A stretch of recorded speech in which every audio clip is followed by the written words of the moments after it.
এই স্তনের মালিক কে জানো? এই স্তনের অধিকারী কে তুমি জানো? এই স্তনের অধিকারী একমাত্র সন্তান। তুমি যদি সন্তান রূপে এই স্তন নিতে পারো তবেই তুমি এটি কাজে লাগাতে পারবে, নয়তো পারবে না। তাই বাবা সেদিন থেকে কি হলো না, স্তন থেকে শ্রীফলের তৈরি হলো। তাই সেই শ্রীফল ছাড়াও ভোলানাথের পুজো সম্পূর্ণ হয় না। তাই ধরা মায় আমার কি করছে না, সেই কর্তন করা স্তনটিকে আষ্টে পৃষ্ঠে সেই মলিন ছিদ্র বসন দিয়ে আষ্টে পৃষ্ঠে বেঁধে ছুটতে ছুটতে গৃহে চলেছে। গৃহে গিয়ে রন্ধন করে অতিথি ঠাকুরদের সেবা দিয়েছে। যেই না সেবা দিয়েছে বাবা, ভগবানের আর পরীক্ষার শেষ নেই। সেই সেবার থালির পাশে একটা রুধি পড়েছে। যেই না রুধি পড়েছে বলছে, মা ও মা, তুমি জানো না মাদের অসুচি হলে বৈষ্ণব সেবা দিতে নেই, ঠাকুর সেবা দিতে নেই, জানো? ধরা মায়া আমাকে কাঁদছে আর বলছে, ঠাকুর এটা অসুচির রুধি নয়, তোমরা নিঃসংকোচে সেবা আমি তোমাদের পরে হে ও ভগবান আর সহ্য করে না থাকতে পেরে নিজ মূর্তি ধারণ করলেন, শঙ্খ চক্র পদাক দণ্ডধারী নারায়ণ হয়ে দাঁড়ালেন। বলছে, মা তোমার এত ত্যাগ স্বীকার, এত ভক্তি, এত শ্রদ্ধা, তুমি আমায় এত ভালোবাসো, মাগো তুমি কিভাবে চাও? ধরা মা আমার কাছে, ঠাকুর তুমি আমায় পরীক্ষা করতে এসেছিলে, আমি তোমার পরীক্ষায় উত্তীর্ণ হতে পেরেছি।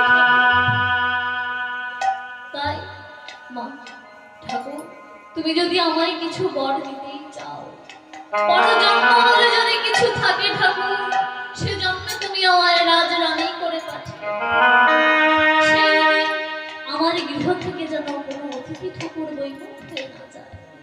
আমি শুনেছি অতিথি বৈমুখ হয়ে গেলে নাকি শত জন্মের পুণ্য ফল নিয়ে যায়। তাই তুমি দেখো ঠাকুর, পরজন্মে তুমি আমায় রাজরানী করে। তাই ভগবান বলছে, না তবে তাই হবে। আমি তোমায় কথা দিচ্ছি, যে স্তন কর্তন করে তুমি আমায় আজ পরীক্ষায় উত্তীর্ণ হয়েছো, সেই স্তনের দুগ্ধ পান করে আমি জনম জনম তোমার ঋণ পরিশোধ করব। তাই সেই তো এই সুচিমাতা, সে কি হয়েছিল দাপর যুগে নন্দরানী, যুগ যুগ কি করছে, ভগবান আমার তার স্তনের দুগ্ধ পান করে তার ঋণ শোধ করেছে। তাই গৌর কে বাবা, গৌর কে? গৌর কে চেনো? চেনো চেনো না কেউ? গৌর কে বাবা? গৌরকে কেউ চেনো না? হ্যাঁ হ্যাঁ, গৌর হলো আমাদের ঘরের ছেলে। গৌরের আরো কিছু পরিচয় আছে। বাঙালির সন্তান গৌর, সচির নন্দন, বৃষ্ণপ্রিয়ার প্রাণ বধুয়া, অদ্বৈত আচার্যের বহু জন্মের সাধনার ধন, এই কলির ভগবান। এছাড়াও গৌরের আরো কিছু পরিচয় আছে বাবা, যেমন না রাধা কৃষ্ণ একই আত্মা, দুই দেহ ধরি,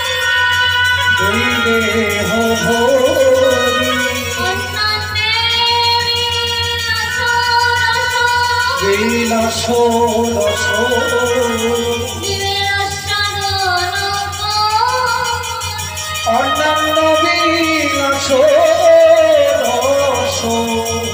জীবের সাধন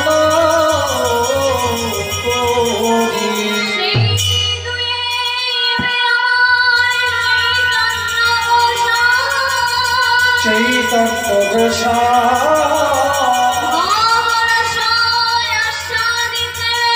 আস্বাদিতে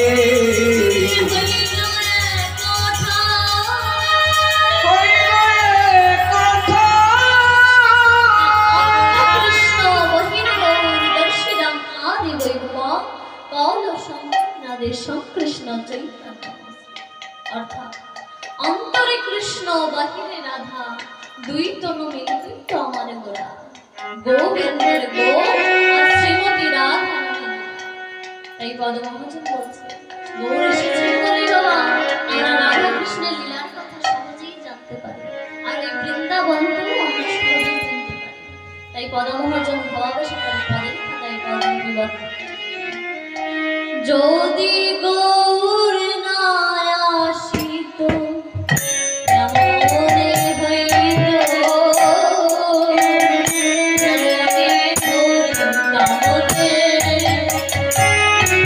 যদি গৌর না আসিত কেমনে হইত কেমনে ধরি নামে যদি গৌর না আসিত কেমনে হইত কেমনে ধরি নামে ও যদি গৌর না হইতো কেমন হইতো কেমনে ধরিতাম রে আর শিরাধার মহিমা মোরা সুষমা আর শিরাধার মহিমা কেমন সুষমা শিরাধার মহিমা মোরা সুষমা শিরাধার মহিমা কেবল সুষমা